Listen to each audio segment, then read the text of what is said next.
Il Covid ha cambiato la vita a molte persone, praticamente a tutti. Qualcuno però ha sofferto più di altri. Oggi a Legnano ne parliamo con il direttore dell'unità operativa complessa psichiatria dell'ospedale, il dottor Giorgio Bianconi.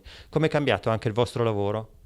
Ma il nostro lavoro è relativamente cambiato, anche se abbiamo continuato a mantenere l'attenzione sui nostri pazienti storici, quelli affetti da un disturbo mentale grave.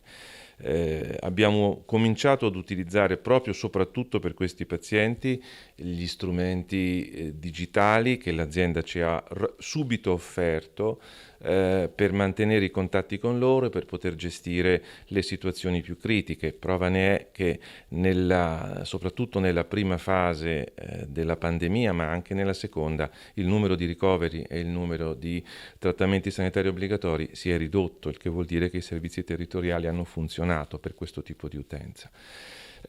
Ci siamo occupati anche di accogliere la domanda di un'utenza che proviene dalla popolazione generale e che in qualche maniera è stata toccata dall'esperienza, dall'emergenza sanitaria Covid correlata, in particolare qualche paziente che è uscito dalla malattia dopo un lungo percorso, una lunga sofferenza e il rischio di morte, ma anche altre persone che hanno sviluppato una sofferenza perché il Covid, in quanto esperienza diffusa, è entrato nelle pieghe della loro vita in un modo subdolo. Per esempio, le famiglie a volte in crisi, ma in crisi non evidente, si sono ritrovate spesso a riunirsi, a stare più tempo assieme e questo ha prodotto delle crisi familiari importanti che poi si sono anche espressi in alcuni casi con dei momenti sanitari di cui ci siamo occupati.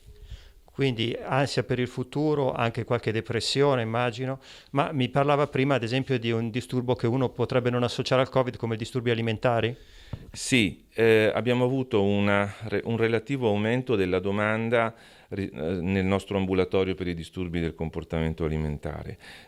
Questo legato al fatto che il lockdown e l'isolamento in famiglia ha alimentato difficoltà nelle relazioni intrafamiliari che sono un fattore causale molto importante per lo sviluppo dei disturbi alimentari, soprattutto dell'anoressia.